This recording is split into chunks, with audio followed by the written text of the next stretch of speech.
तो कादुहा भोजपुरी इंडस्ट्री में लकीर खिंचा गया है। लकीर का थोड़ा सा हम लोग सच्चाई जान लेते हैं भाई लोग। एड वाला जो मामला चल रहा है उसका थोड़ा सा सच्चाई जानते हैं कि कानू भोजपुरी में लकीर खिंचा गया है। भोजपुरी गाना रिलीज नहीं हुआ और भोजपुरी में लकीर खिंचा जा रहा है। ये मतलब पागलपन वाला जो बात कर रहे हैं ना, साफ बेवकूफ है। समझिए कि साफ बेवकूफ है। और इस बात को भी बता रहे हैं लोग कि अब तो खेसारी लाल यादव लाइव आएंगे, रोएंगे और बताएंगे कि भाई भोजपुरी में तो सबसे बड़का लकीर खींच दिए, अब हम तो उनके सामने कुछ नहीं है। ऐसा बोलने वाले ना थोड़ा सा दिमाग एकदम पजल होगा भाई। खेसारी लाल यादव का पावर साफ नहीं पता है, और पता भी है तो जान के भी अनजान बन रहे हो, काहे से कि उधर तो कुछ रिश्ता ना तो चल रहा है ना। इस वजह से भाई हम बता दें, भोजपुरी इंडस्ट्री में अगर किसी का नाम अगर फेम ऊपर है तो उसका जाके गूगल पे चाहे कहीं भी सर्च करके देख लेना किसका नाम ऊपर आ रहा है, ठीक है। उसके बाद बोलना लकीर तकीर के बारे में। और जिस लकीर के बात कर रहे हो एक दिन में 27 मिलियन व्यू गया है, रियल है ना। एक दिन में 27 मिलियन व्यू गया है, और उसका सच्चाई पता होगा आपको कि वो व्यू कैसे आया है।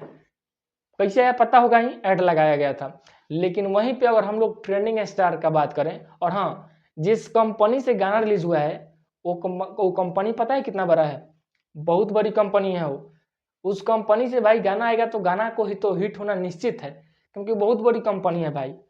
जाके सर्च करके देख सकते हो। और जिस कंपनी से खेसारी भी गाना आया, पानी पानी होगा, मतलब सारेगामा हम भोजपुरी, उससे ये कंपनी जो है कि छोटा ही है।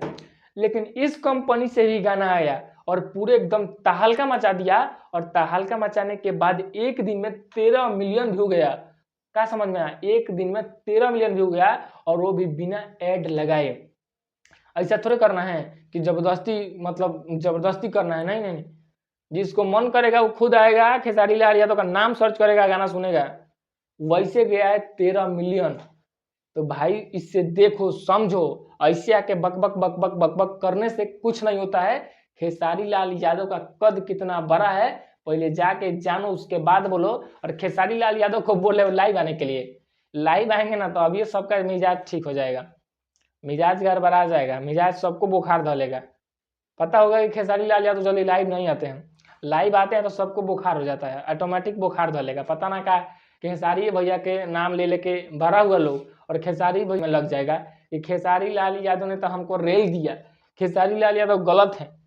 जिस इंसान का नाम लेकर और इतने बड़े हुए हो, उसी इंसान को गलत बोलने के लिए एकदम पूरा तैयार, पूरा एकदम बैठे हो, कब लाइव आए। तो खेसारी लाल यादव बेवकूफ़ नहीं है कि किसी के कहने से, किसी के बोलने से थोड़ा इधर उधर करें। उनके पास इतना दिमाग है ना, दिमाग है कि अभी इधर से इधर हो कर देंगे, पता है। और ट्रेंडिंग स्टार का बहुत जल्द जो है कि ई धमाका ना, ये से बड़ धमाका रिलीज होने वाला आप सबके बीच, और वो भी बहुत जल्द। और वो सब नहीं होता है यहाँ पे कि ऐड लगा दो, ऐड चलवा दो, उसके बाद ट्रेंडिंग में ला दो ना। ट्रेंडिंग स्टार को ऐड लगाने की जरूरत नहीं, एकदम पावर दिखाने की जरूरत है, ट्रेंडिंग में आने की जरूरत है। खेसारी लाल यादव का फैंस इतना है मौजूद एकदम हमेशा कि खेसारी लाल यादव का गाना जल्द से जल्द ट्रेंडिंग में आता है। जाके इतिहास उठा के पहले देखो, उसके बाद में आके बक बक बोल भाई। पवन सिंह का गाना अच्छा आता है, पवन भैया गाना अच्छा गाते हैं, लेकिन एक्टिंग डांस नहीं अच्छा कर पाते हैं। जहाँ के खेसारी लाल यादव सिंगर भी हैं, गाते भी अच्छा है, डांस भी अच्छा करते हैं, इंटरटेनमेंट लोग कराते हैं फुल एकदम। तो पहले जानो उसके बाद बोलो। मिलते हैं फिर से दूसरे वीडियो तक के लिए, बाय बाय।